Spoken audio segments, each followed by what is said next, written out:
Assalamualaikum warahmatullahi wabarakatuh. Perkenalkan, nama saya Makfirah dengan NIM 23210135, mahasiswi Universitas Bina Bangsa Getsempena, Prodi Ilmu Komputer. Pada video kali ini, kita akan membahas salah satu metode yang paling populer dalam pengelolaan proyek, terutama di dunia teknologi dan pengembangan perangkat lunak, yaitu Scrum. Dalam video kali ini, kita akan kupas tuntas tentang metodologi pengembangan Scrum, mulai dari apa itu Scrum, serta peran-peran penting yang ada di dalamnya. Oke, tanpa berlama-lama lagi, langsung kita mulai ke pembahasannya.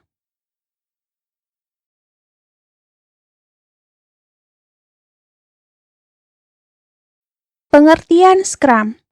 Scrum adalah kerangka kerja manajemen project atau framework yang digunakan untuk pengembangan perangkat lunak dan manajemen proyek secara umum dengan prinsip dasar agile. Scrum mengadopsi pendekatan iteratif dan inkremental yang memungkinkan tim untuk mengelola dan menyelesaikan proyek secara bertahap dan adaptif dengan fokus pada kolaborasi, komunikasi, dan respons cepat terhadap perubahan kebutuhan. Sejarah Scrum. Scrum pertama kali diperkenalkan pada tahun 1986 oleh Takeuchi dan Nonaka yang menyamakan proses kreatif dengan rugby. Pada 1993, Jeff Sutherland dan tim membentuk tim Scrum pertama. Scrum diperkenalkan secara resmi pada 1995 oleh Ken Swaber, diikuti dengan pembuatan Manifesto Agile pada 2001. Scrum semakin berkembang, didukung dengan pendirian Scrum Alliance pada 2002, Scrum Inc. pada 2006, dan Scrum Org pada 2009. Panduan Scrum pertama diterbitkan pada 2010. Panduan ini merupakan upaya Ken Swaber dan Jeff Sutherland untuk menjelaskan apa itu Scrum, serta memberikan standar yang kini digunakan di berbagai industri untuk manajemen proyek yang lebih kolaboratif dan adaptif.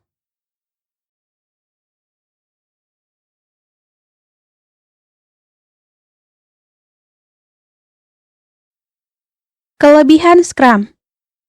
Adapun beberapa kelebihan Scrum. Yang pertama yaitu fleksibel dan mudah beradaptasi. Scrum di sini dirancang untuk menghadapi situasi yang sering kali berubah atau membutuhkan penyesuaian yang cepat, terutama saat persyaratan sulit diidentifikasi sejak awal.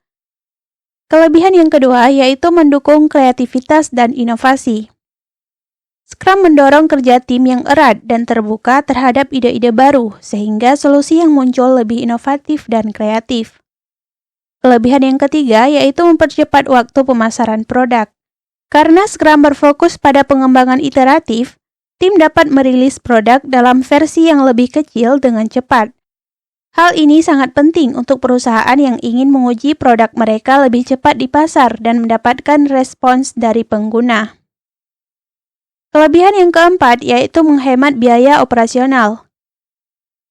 Karena Scrum berorientasi pada hasil dan bukan pada proses yang berlebihan, dokumentasi yang dibutuhkan pun hanya yang benar-benar penting untuk tim dan pemangku kepentingan, sehingga bisa mengurangi waktu dan biaya yang biasanya dihabiskan untuk laporan atau prosedur tambahan.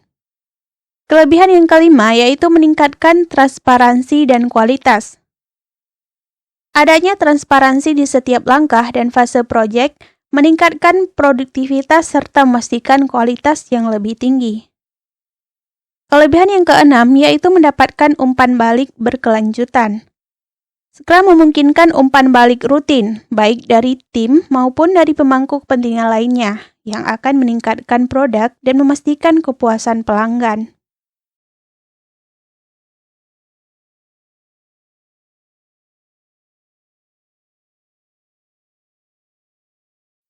Di balik kelebihannya yang menarik, metode Scrum juga memiliki beberapa kelemahan yang perlu dipertimbangkan, terutama untuk proyek dengan kebutuhan spesifik atau tim yang belum familiar dengan metode ini.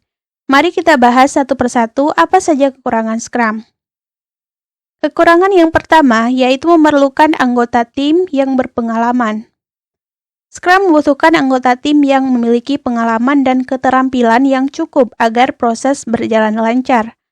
Tanpa pengalaman yang cukup, anggota tim mungkin akan kesulitan memenuhi harapan atau menangani perubahan yang sering terjadi. Ini bisa menghambat kelancaran proyek secara keseluruhan. Kekurangan yang kedua yaitu membutuhkan pelatihan yang intensif. Salah satu kelemahan Scrum adalah ketergantungan pada pemahaman yang mendalam tentang metode Scrum ini. Sehingga anggota tim membutuhkan pelatihan yang intensif untuk mengenal prinsip serta peran-peran yang ada di dalam Scrum. Proses pelatihan ini bisa memakan waktu serta biaya tambahan, terutama bagi tim yang baru pertama kali menerapkan Scrum. Kekurangan yang ketiga yaitu lebih efektif untuk tim kecil sehingga sulit untuk skala yang besar. Dalam tim kecil, koordinasi lebih mudah dilakukan, karena semua anggota bisa langsung terlibat dalam pertemuan harian serta diskusi tugas. Namun sebaliknya, di dalam tim yang besar, penerapan Scrum bisa menjadi kurang efektif karena akan sulit untuk komunikasi dan kolaborasi antar anggota. Kekurangan yang keempat yaitu tidak menjamin tenggat waktu proyek.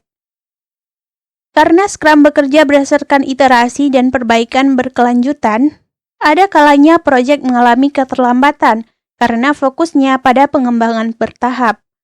Walaupun setiap sprint memiliki tenggat waktu sendiri, tetapi Scrum tidak selalu bisa memastikan keseluruhan proyek bisa selesai tepat waktu. Kekurangan yang kelima yaitu sulit diintegrasikan dengan metode klasik. Di sisi lain, Scrum lebih fleksibel dan beradaptasi dengan perubahan berkelanjutan, sehingga sulit diintegrasikan dengan metode klasik yang membutuhkan kontrol dan dokumentasi yang ketat. Ini membuat Scrum kurang ideal untuk proyek yang membutuhkan stabilitas dalam setiap tahapannya. Kekurangan yang terakhir atau yang keenam yaitu mungkin memerlukan perubahan organisasi yang besar. Scrum mengubah cara kerja tim secara signifikan, sehingga bisa berpengaruh pada struktur organisasi.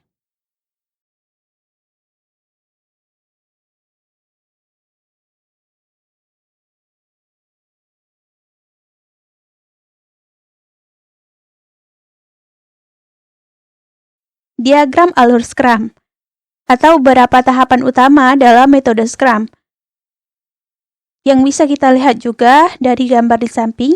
Adapun penjelasan dari setiap poinnya, yaitu poin yang pertama, terdapat product backlog, atau daftar semua fitur dan tugas yang dibutuhkan untuk produk, diprioritaskan oleh product owner. Product backlog adalah langkah pertama dalam proses Scrum. Ini adalah daftar semua fitur, peningkatan, dan perbaikan yang diinginkan untuk produk. Di sini, product owner bertanggung jawab untuk membuat dan memprioritaskan backlog. Ini agar tim memiliki pemahaman yang jelas tentang apa yang penting dan apa yang harus dikerjakan terlebih dahulu. Tahapan yang kedua yaitu sprint planning, atau pertemuan di awal sprint untuk memilih backlog item yang akan diselesaikan selama sprint. Biasanya terjadi 2-4 minggu. Pada tahap sprint planning, tim dan product owner bertemu untuk membahas apa yang akan dikerjakan selama sprint berikutnya.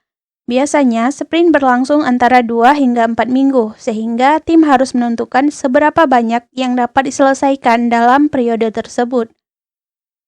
Tahapan yang ketiga yaitu sprint backlog, atau daftar tugas yang diambil dari product backlog untuk diselesaikan dalam sprint tersebut. Adapun yang keempat yaitu daily scrum, atau pertemuan harian singkat, biasanya 15 menit untuk mengecek progres dan mengatasi hambatan. Ini bertujuan untuk menjaga transparansi dan memungkinkan tim beradaptasi dengan cepat untuk mengatasi hambatan yang ada.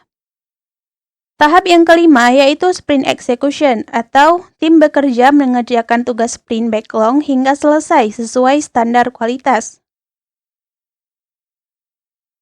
Tahapan yang keenam yaitu sprint review. Biasanya berisi presentasi hasil sprint kepada stakeholders dan mendapatkan umpan balik. Tahapan yang ketujuh yaitu sprint retrospektif, atau evaluasi internal untuk meningkatkan proses kerja sprint berikutnya. Setelah sprint review, tim melakukan sprint retrospektif. Dalam sesi ini, tim mengevaluasi proses kerja mereka, mendiskusikan apa yang berjalan baik dan apa yang perlu diperbaiki. Ini adalah sesi refleksi yang sangat penting agar tim dapat terus memperbaiki kinerja mereka di sprint berikutnya. Tahapan yang ke-8 yaitu increment, atau hasil akhir sprint yang siap dirilis dan memenuhi standar kualitas. Setiap sprint menghasilkan increment, yaitu produk atau bagian dari produk yang siap untuk diuji atau dirilis. Increment harus memenuhi standar kualitas yang diterapkan. Tahapan-tahapan tersebut terus berulang di setiap sprint. Setiap sprint dimulai dengan sprint planning dan diakhiri dengan sprint retrospektif. Dengan pengulangan ini, tim dapat terus memperbaiki kualitas produk dan proses kerja mereka.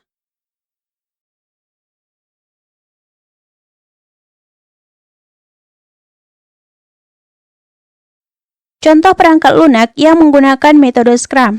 Yang pertama yaitu Trello. Trello adalah alat manajemen proyek yang sangat populer dan sering digunakan oleh tim pengembang yang mengikuti metode Scrum. Trello memungkinkan tim untuk membuat papan atau board dan kartu atau card yang dapat digerakkan ke berbagai tahapan proyek sesuai dengan sprint Scrum. Kelebihannya yaitu sederhana, fleksibel, dan mudah digunakan, serta cocok untuk tim kecil dan menengah.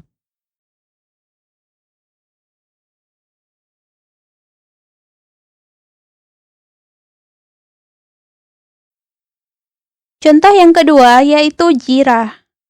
Jira adalah alat manajemen proyek yang dikembangkan oleh Atlassian dan sering digunakan oleh tim yang menerapkan metode Scrum. Jira memungkinkan pengelolaan backlog, sprint, serta tugas-tugas lainnya dengan fitur pelacakan kemajuan yang sangat terperinci. Kelebihannya yaitu sangat lengkap untuk tim besar, mendukung manajemen proyek yang kompleks, serta kaya akan fitur analitik dan pelaporan.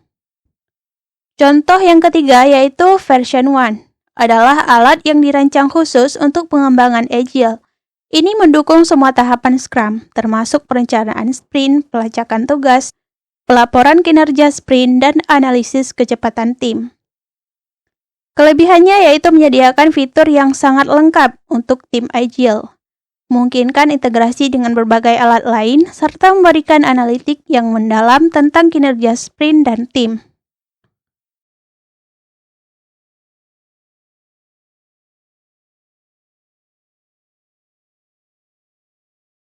Adapun kesimpulan yang bisa kita ambil dari pembahasan tadi adalah Scrum adalah pilihan yang tepat untuk tim yang membutuhkan fleksibilitas, kolaborasi yang intensif, dan kecepatan dalam menyelesaikan proyek. Dengan struktur yang terorganisir namun adaptif, Scrum membantu tim beradaptasi dengan perubahan dan menghasilkan produk yang relevan dengan kebutuhan pengguna. Demikian penjelasan singkat saya tentang metodologi pengembangan Scrum. Semoga bisa dipahami. Sekian dari saya. Wassalamualaikum warahmatullahi wabarakatuh.